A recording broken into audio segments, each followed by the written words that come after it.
Bismillahirrahmanirrahim. Assalamu alaikum. Welcome to Informational Institute MTS Season 3 Lecture Number 4 Regular Falsi Method.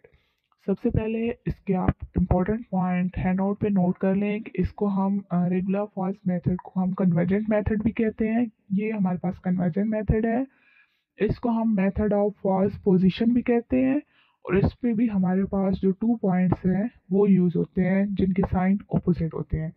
तो यहाँ पे ऊपर ये थ्योरी इसमें कुछ भी ऐसा नहीं है, आप इसमें सिर्फ फार्मूला नोट कर लें। यहाँ पे है कि has the first approximation to the root is given by this xn+1 is equal to xn minus xn minus 1 divided by f of xn minus f of xn minus 1 into f of xn। यानी इसमें भी हमारे पास बिल्कुल bisection method की तरह ही है कि आपको जो इंटरवल शुरू से गिवन होगा तो मे बी वो गिवन हो, और अगर वो रूट ना गिवन हो तो आपको सिर्फ कोई सिर्फ दो वैल्यू लें, उन पे वो वैल्यू उस इक्वेशन में पुट करें। अगर हमारे पास साइन चेंज आ रहे हैं यानी एक माइनस में आ रही है एक प्लस में आ रही है, तो हम जो है उन दोनों को कह देंगे कि हम नेक्स्ट रूट इन दोनों से फाइंड कर सकते हैं।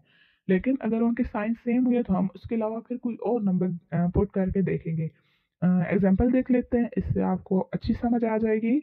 Use the regular falsi method to compute a real root of the equation X cube minus 9x+1 equal to 0 if the root lies between 2 and 4। हम उसका फर्स्ट केस देख लेते हैं कि रूट हमारे पास 2 और 4 के दरमियान लाई कर रहा है। सबसे पहले हम x इज इक्वल टू 2 ये पुट करेंगे इक्वेशन में, X cube minus 9x+1 equal to 0। तो इसका आंसर हमारे पास आता है -9। फिर 4 हम पुट करेंगे इसी में, तो हमारे पास आंसर आ गया 29। -9 और 29 दोनों के साइन अपोजिट है। नेक्स्ट रूट हमारा इन 2 और 4 के दरमियान लाई कर है। तो हम पिछले बाइसेक्शन मेथड में ये था कि हम मिड पॉइंट फार्मूला यूज़ कर रहे थे, यानी अगर हमारे पास दो जैसे रूट आ गए हैं कि इनके दरमियान रूट लाइक कर रहा है, तो नेक्स्ट रूट हम कैसे फाइंड करते थे कि उन दोनों को प्लस करके 2 पे डिवाइड करके वैल्यू आ जाती थी, हमारा नेक्स्ट रूट आ जाता था। लेकिन रेगुलर फॉल्सी मेथड में इन्होंने प्रॉपर एक फार्मूला दिया हुआ है।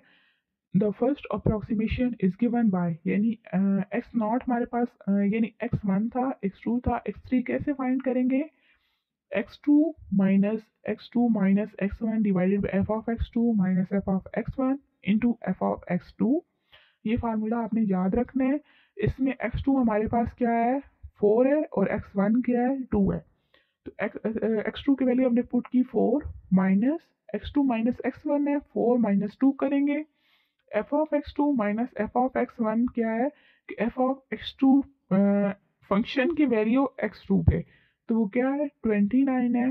फिर f of x1 क्या है कि हमारे पास जो इक्वेशन या फंक्शन गिवन है उसकी वैल्यू x1 पे, x1 2 है, तो वो हमारे पास उसकी -9 आई थी और उसको मल्टीप्लाई कर देंगे 29 से। जब हमने इसको सॉल्व किया तो हमारे पास आ गया 2.4736। अब ये वैल्यू पॉजिटिव आई है, ये पॉजिटिव है, तो इससे पिछली हम वो रूट लेंगे जो कि नेगेटिव था। अच्छा, सबसे पहले तो हम इसको पुट करेंगे दोबारा इक्वेशन में, X cube minus 9x+1 is equal to 0 और अपना रूट फाइंड करेंगे। वो रूट फाइंड करने के बाद हम देखेंगे कि उसकी वैल्यू हमारे पास क्या आ रही है, माइनस आ रही है प्लस आ रही है। अब इसकी वैल्यू माइनस आ रही थी तो हम ऊपर से वो लेंगे जिसका प्लस में आ रहा था, तो वो x2 वाला था 4 वाला था जिसका आंसर 29 आया था। तो नेक्स्ट रूट हम इन्हीं दोनों के दरमियान में फाइंड करेंगे। वो रूट फाइंड करने के बाद हम दोबारा उसकी इक्वेशन उसको इक्वेशन में पुट करेंगे और वहाँ से देखेंगे हमारे पास साइन किस तरह आ रहा है, और इसी तरह हमें जितना स्टेप कहा गया है हम उतना फाइंड कर लेंगे। नेक्स्ट जो सेकंड पार्ट है the root lies between 2 and 3, ये भी हम सिंपल उसी प्रोसेस पे फाइंड कर लेंगे। नेक्स्ट पेज पे इन्होंने कहा है इम्पोर्टेंट ऑब्जर्वेशन। तो इम्पोर्टेंट ऑब्जर्वेशन ये कह रही है कि हमें इनिशियली इंटरवल ऐसे लेने हैं जो कि बहुत जिन पे हमारे पास बहुत स्मॉल इक्वेशन जिनका मतलब उन इंटरवल का डिस्टेंस इतना ना हो जो कि बहुत छोटे हों। जैसे इन्होंने नेक्स्ट एग्जांपल दी है कि रेगुलर फॉल्सी मेथड में हमने real root of equation find कर natural log x minus cos x equal to 0 accurate to 4 decimal places after 3 successive approximation। अच्छा, ये हमारे पास ट्रांसडेंटल इक्वेशन है। नेचुरल लॉग जैसे इसमें लॉगरिथमिक फंक्शन भी है ट्रिग्नोमेट्रिक भी है, तो इसको हम रेडियन मोड में करेंगे। Natural log x minus cos x, इसको हमने कह लिया कि हमारे पास एफ ऑफ एक्स की इक्वल है। इन्होंने इनिशियल वैल्यू नहीं दी तो हम खुद से एक इंटरवल एज्यूम कर रहे हैं कि एफ ऑफ वन पे लें तो माइनस आता है, एफ ऑफ टू पे लें तो प्लस आता है। तो हमारा जो रूट है नेक्स्ट वो वन और टू के दरमियान ही लाई करेगा। तो x3 हम कैसे फाइंड करेंगे, फार्मूला क्या था, x3 is equal to x2 minus one divided by F of x2 minus F of x1 into F of x2।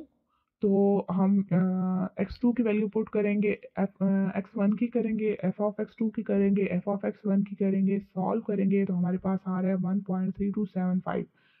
अब 1.3275 पे हम फंक्शन की वैल्यू फाइंड करेंगे, यानी इसको फंक्शन में पुट करेंगे, natural log of 1.3275 minus cos 1.3275, solve किया हमारे पास आ गया 0.0424। इसकी वैल्यू प्लस आ रही है तो पिछला हम वो रूट लेंगे जिसकी वैल्यू नेगेटिव थी, तो एफ ऑफ वन ले लेंगे। हम कह सकते हैं कि एफ ऑफ एक्स वन और F of X three are of opposite sign, तो जो सेकंड अप्रॉक्सीमेशन है वो इन दोनों के दरमियान हम ऑब्टेन कर सकते हैं। दोबारा हमने फार्मूला यूज़ किया जो रेगुलर फॉल्स मेथड का था। एक्स फोर किस तरह फाइंड करेंगे, is equal to X cube minus X one divided by F of X cube minus F of X one into F of X cube. इसको solve किया हमारे पास आ गया 1.3037। अब x4 की ये वैल्यू आई है, इसको फंक्शन में पुट करेंगे तो हमारे पास एफ ऑफ x4 आ जाएगा जो कि पॉजिटिव है, तो हम पिछला फिर नेगेटिव लेंगे और इसी तरह इसकी हम जो अप्रॉक्सीमेशन उन्होंने कहा है कि 4 वैल्यू तक फाइंड करनी है तो हम वो फाइंड कर लेंगे।